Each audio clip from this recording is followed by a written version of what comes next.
All right, man, peace. So for those of you brothers that read the scriptures, you'll know that in Galatians, the 4th chapter and the 16th verse, the Apostle Paul tells us, have I become your enemy because I tell you the truth? And the reason why he says that is because he knows the power of the truth. The truth separates. It brings division. It does not bring unity. Christ himself tells us that in Luke, the 12th chapter and the 51st verse. Why am I bringing all this up? Because at one point it seemed as if Kevin Durant and LeBron James had a sort of quote-unquote friendship. In all reality, they're frenemies. Kevin Durant knows it and LeBron James knows it. But LeBron James was hoping that if he acted cordially enough towards KD, that he could seduce him into joining him on the Lakers. But with Kevin Durant's declaration that if a superstar plays alongside of LeBron James, he's basically just injecting himself into a toxic environment, it's become very apparent to LeBron James. It's become very transparent, as a matter of fact, that KD has not fallen for the banana in the tailpipe trick. He's not buying what LeBron is selling. LeBron sees that. Remember, when the story first came out, LeBron first tried to act as if, well, maybe the media tried to change up KD's words, but now, in his response interview that he held with Rachel Nichols, he basically is confessing that he was very angry when he first heard about the statement made by Kevin Durant, that his people were angry and that his family was angry. Why is he saying that? He's saying that because he knows that there's no chance that Kevin Durant will sign with him, so he might as well be real now. Because he's been fake for the last 2 years, hoping that he could seduce Kevin Durant into playing with him. But Kevin Durant sees the same thing that I've been telling you brothers about for the last 2 years. Superstar players do not want to sign with a LeBron James team. They do not want to play with him because they already know that the only system that LeBron James knows how to play is the LeBron James system. And I'm going to hit you guys with something. A lot of NBA players, they're on YouTube. They watch these different videos. And they know what people think about LeBron James on both the good side and the bad side, the left hand and the right hand. And they have their own observations about LeBron James because they understand the inner workings of an NBA basketball team. And a lot of them don't want to be bothered with his nonsense. They know that he's on the way down. For the most part right now, he's stat chasing. Is he still the best player in the NBA? Most likely. Even though there are those who would disagree. I myself still think that he is by a smidgen. But just to get back to the point, it's very obvious that things are becoming much more transparent for both players, both KD and LeBron James. I think that KD would like to maintain the cordial nature of their rapport. But I think that now that LeBron sees that KD sees him for who he is, LeBron's not going to be bothered. But who knows? Maybe I'm wrong. So anyway, they're going to talk about it. I'm going to chime in. All right, let's start with the NBA, where two of the biggest names face off today. That would be LeBron and KD. Kevin Durant recently had some comments about LeBron, saying it's uncomfortable for elite players to play with him because it's a toxic environment with all the media hoopla surrounding him. Well, and most of you guys in the media don't understand that. You were incredulous when he stated that because, like most people who are delusional, they have no sense of self-awareness. The media has no sense of self-awareness. That's why I call them the super liberal mainstream sports media. And a lot of obtuse people come on my channel. They say, why do you call them the super liberal mainstream sports media? They're not liberal. Actually, yes, they are. You just don't see it because maybe you don't notice the nuance. That's why I have this channel, so that I can make other brothers aware of how the media puts out their information, who their favorites are, and why their favorites are their favorites. LeBron James is a favorite of the media. Kevin Durant understands that. So he knows that if I sign with a team that LeBron James is on, they're going to blame me for everything. They're never going to blame him. If this guy could lose 6 finals and every finals that he loses, they have an excuse. What are they going to do if I play with him and we lose? They're not going to blame him. They're going to blame me. And well, our Rachel Nichols sat down with LeBron last week and asked him about this. Now, one of the guys people have sort of loved to, in their fantasy basketball, put you with is the idea of Kevin Durant. Yeah, one of those people was him. LeBron James was one of those people who had the fantasy matchup of him and KD. He just sees that it's not going to work. It's like the dude who likes the cute chick.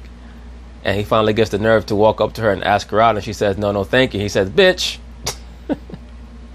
He's got an option to become a free agent this summer. But then he had quotes recently saying that he doesn't think it's comfortable for other elite players to play with you. And he's right. He called the media environment around you, quote, toxic.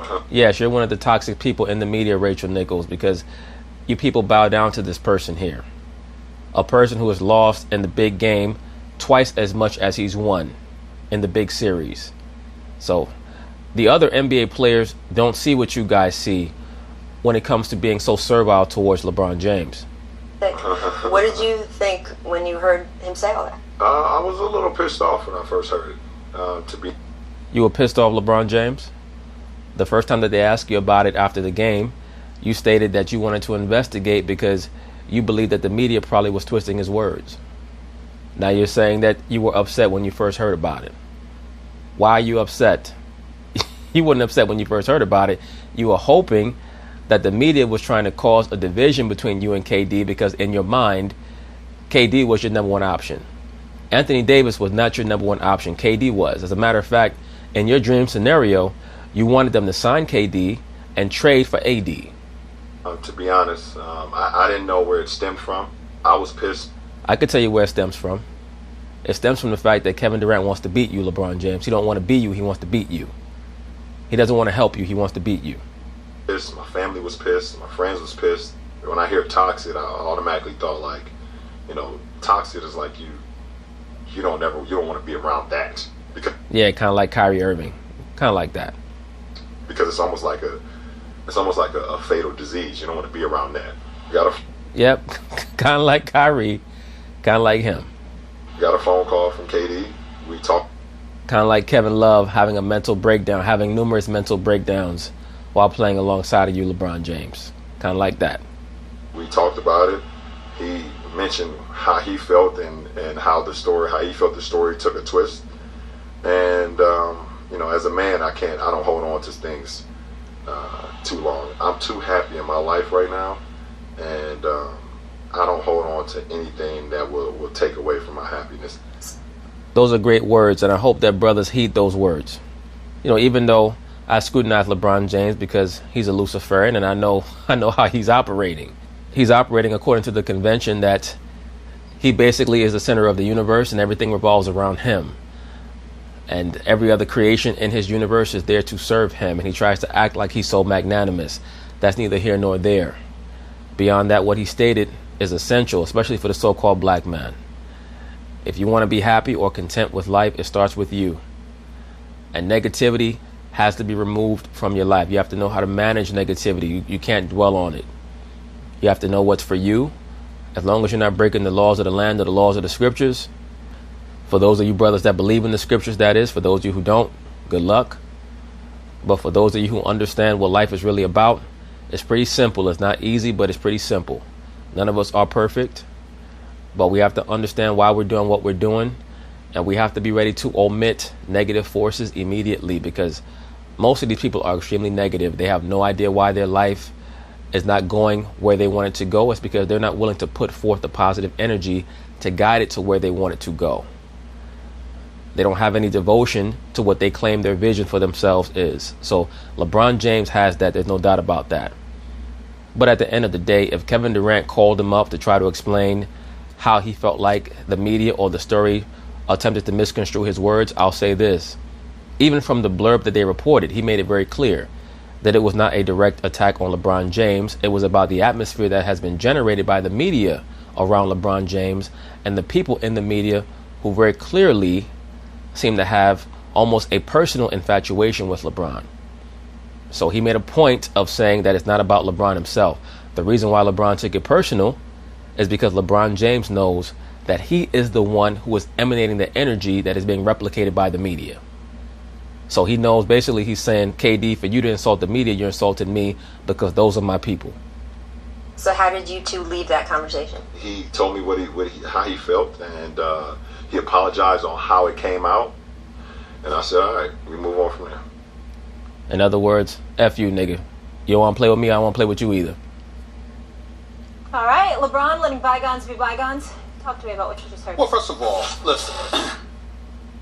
I think that when I can validate, because of the people that I spoke to, that there were people, like he said, his family, his friends, his loved ones, they were ticked off at Kevin Durant saying what he said. Their belief is that Kevin Durant, like most players in the NBA, are jealous of. Of course. Every time anybody says anything about LeBron James, it's because they're jealous. That has to be what it is. Kevin Durant is averaging the same amount of points per game for his career, same amount of rebounds per game for his career, only 3 less assists. He's won 2 championships. LeBron has won 3. They both have to win their championships on super teams. But Kevin Durant is so jealous of LeBron James. Ain't that some shit? Of LeBron James and all that comes with LeBron James. All they're doing is proving why Kevin Durant is correct. Because whenever you attempt to speak about LeBron James with any level of objectivity, it's because you must have some type of personal agenda against him because he's a Christ-like figure. He's unassailable. Here's my position. If you want to focus on the word toxic, which I believe LeBron James more than anybody else has a right to focus on, because you were talking about him, I definitely think that he has the right to be upset about it and require an explanation for that. Because to use that word... Well, he has the right to request an explanation. He does not have the right to require one. Because Kevin Durant does not have to explain himself. He explained himself to LeBron off the strength that they're frenemies. Meaning that we're enemies who are posing as friends. If we want to continue the facade of friendship, then yes, I'm going to explain it to you. But right now, they're in a competitive field, and Kevin Durant's trying to beat him. Word, like he said, to elaborate and to explain what it meant to him. It's like, you don't even want to be around that guy. He's absolutely right in order to be put off by that. But that's not what Kevin Durant was talking about. Exactly. And I'm glad that he said that Kevin Durant called him and they had a conversation about it. Right, but why did Kevin Durant really even have to call him? Because if both me and you are able to discern what Kevin Durant was truly talking about, and supposedly LeBron James is an intelligent person, should he not have been able to discern what Kevin Durant was talking about? Unless, as I've already stated, the reason why he took it personal is because he views the media and the positive coverage that he gets from certain members of the media as being a reflection of him. Because some of these people in the media are being strategically placed and probably compensated to say certain things about LeBron James. I'm a firm believer that people like Nick Wright and Colin Cowherd and Max Kellerman, in some way, shape, or form, they're in touch with certain people associated with LeBron James. I have little doubt about that. I think that they're also fans, but there are certain people who are being compensated. There's very little doubt in my mind. Shannon Sharp, etc. Allegedly. Because what LeBron has to recognize is that LeBron is not at fault for the environment that surrounds him. Actually, he is. But it is because of him that some people are not comfortable at times as basketball players, because it's not just about what transpires on the court. It's also about if anything goes wrong, it's you. I was just going to get up with Damon Jones, his former teammate and coach in Cleveland and in Miami and all that stuff. What did Damon point out? He said, you're in an environment, it's not anything that LeBron is doing, but the fact that you're LeBron James and you are so great and you are so iconic, and like Kevin Durant alluded with his soliloquy about LeBron, the fawning over LeBron and what have you, that does make life uncomfortable for contemporaries, because anything that goes wrong, it's your fault. Stephen A. Smith joined the club. I've been saying that for 2 years now. It's never his. Anything that ain't happening right, it's got to be because of you. It can't be because of him.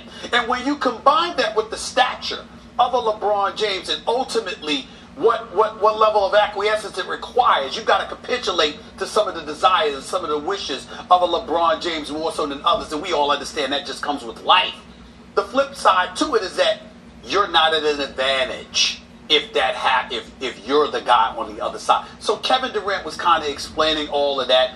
Beyond that, what Kevin Durant was saying is that it's not even worth it, because if you join LeBron James, you're not even necessarily going to be on the best team in the National Basketball Association.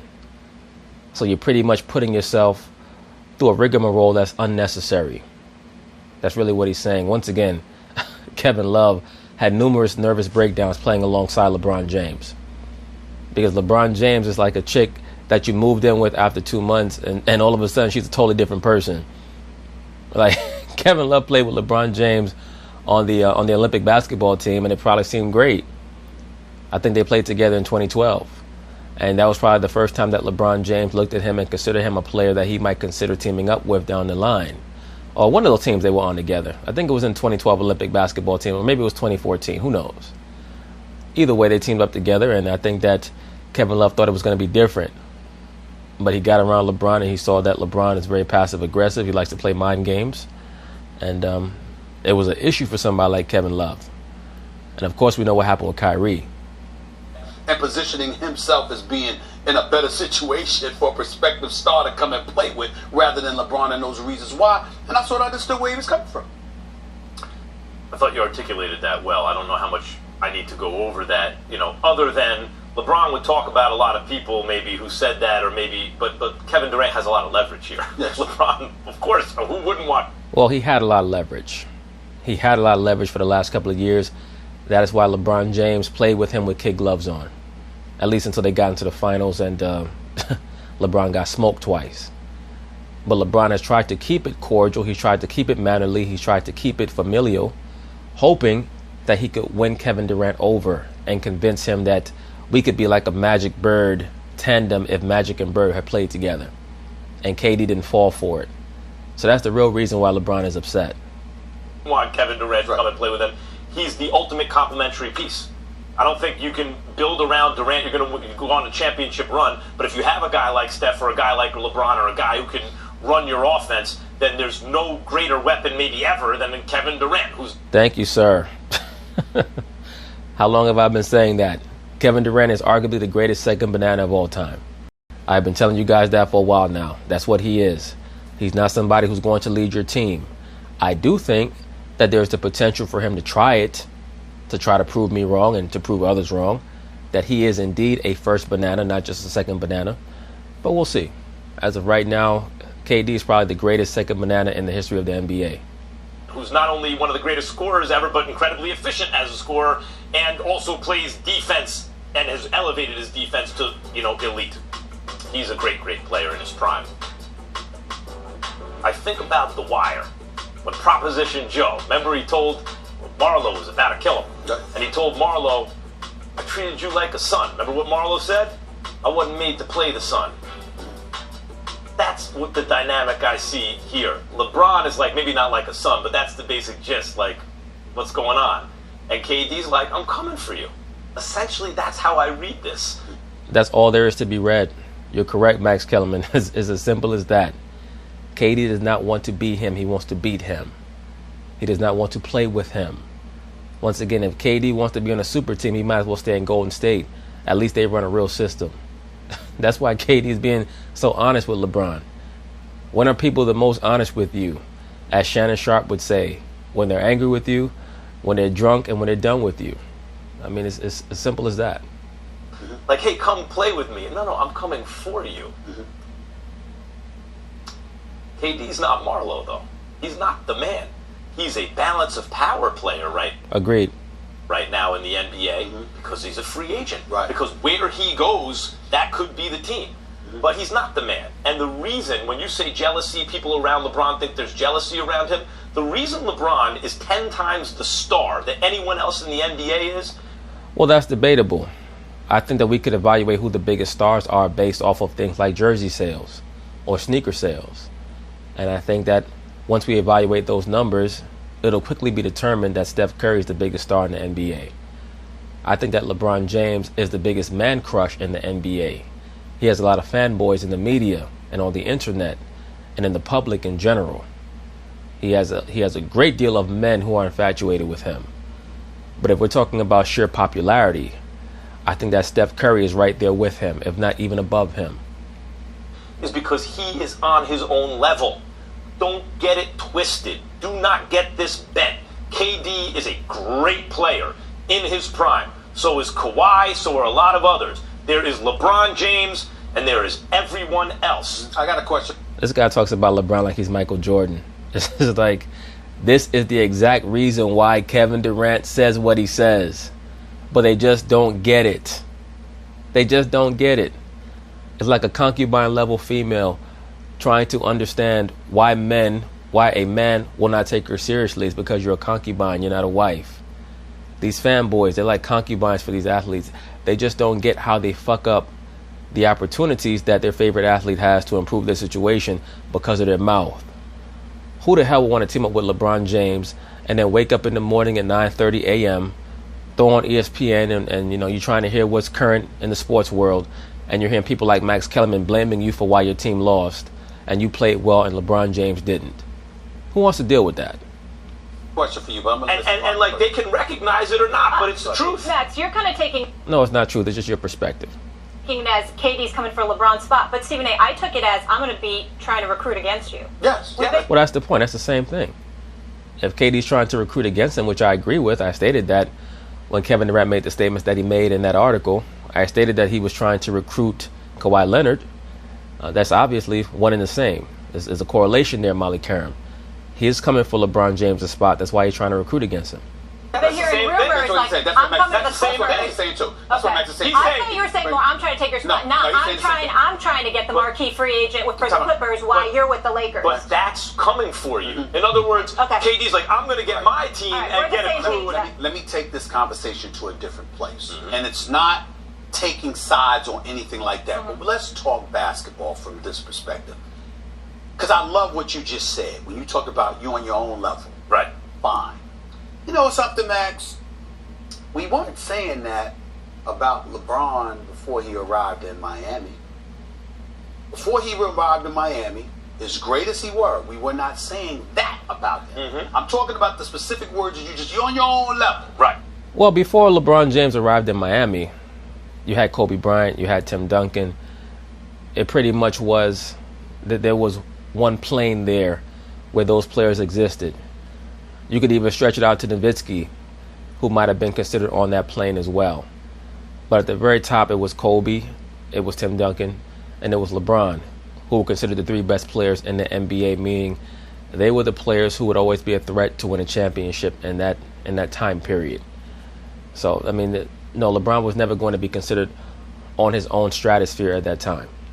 Right. You know, he had levels to get to. Yeah. But we weren't saying that. So he gets to Miami, and now we say that. Well, guess what? We might not have been saying that about KD either. But he's in Golden State now. And let me remind you, because you pointed it out. Well, the difference in that analogy, Stephen A. Smith, and I like where you're trying to go, but the problem is that, as we all know, Dwayne Wade turned the keys over to LeBron James. Steph Curry has not really turned the keys over to Kevin Durant to the degree that Dwayne Wade turned the keys over to LeBron James. I mean, but I understand where you're going, because we all know in the finals who the man has been. That's been Kevin Durant. Kevin Durant, career, Molly, career. 27.2 points, 7 rebounds, 49% shooting from the field, 38.3% from three-point range. Those are numbers incredibly comparable to LeBron, not to mention... Not just comparable, basically identical.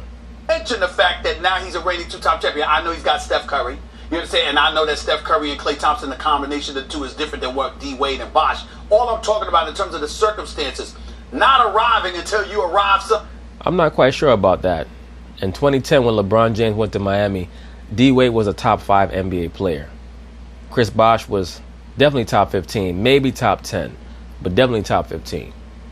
When you look at Golden State, KD comes to Golden State, you have Steph Curry, who's anywhere from top 5 to maybe even top 2, depending on, you know, who your favorite players are. Klay Thompson, is he top 10? No. Is he top 15? Maybe if you're a Klay Thompson fan. But I think that most people will put Klay somewhere around top 20, maybe even top 25. Someplace else is just as applicable to LeBron to some degree as it is to KD. Go ahead. No, I don't think it is. LeBron James, there was a good argument, was already the best player in basketball, including Kobe Bryant, Tim Duncan, and everyone else when he was still in Cleveland. There was an argument for it, but we all know he kept coming up short. But he didn't have the rings. People got mad because he formed a super team in Miami and started winning rings. And early on, it was apparent he still wasn't ready. Like that first championship run, they got stopped by the Mavericks. Which is why... Right, but how can you not be ready when your level's above everybody else, Max Kellerman? That makes no sense. It makes no sense. You can't be levels above everybody else and not be ready. Tim Duncan was ready year 2. These are facts. When I think of players who came into the league ready, I think of Tim Duncan, I think of Larry Bird, I think of Magic Johnson, Bill Russell. Those are the guys who came into the NBA ready from jump to win.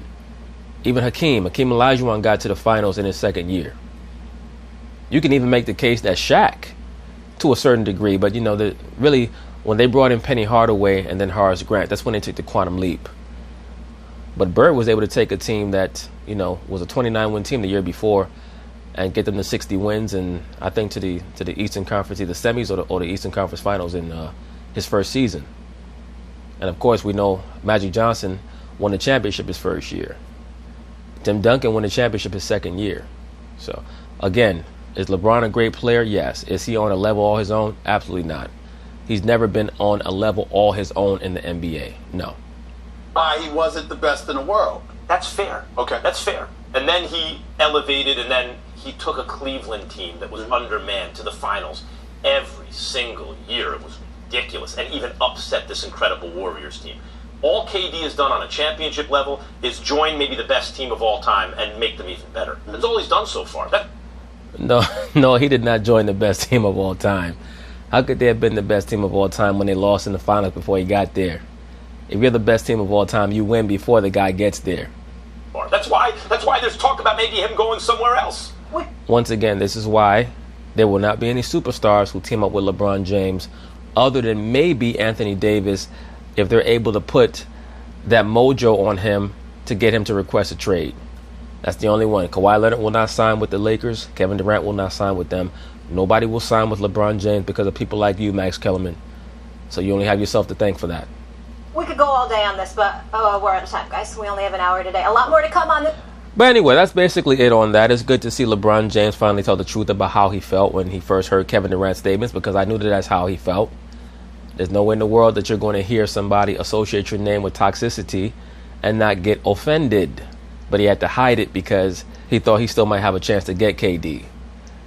But after he verified exactly what was said, he knew that it was a done deal. That's when he said, okay, let's go to plan B, all sails pointing towards New Orleans, because we want to make sure that we can get AD, because KD is done. But anyway, peace.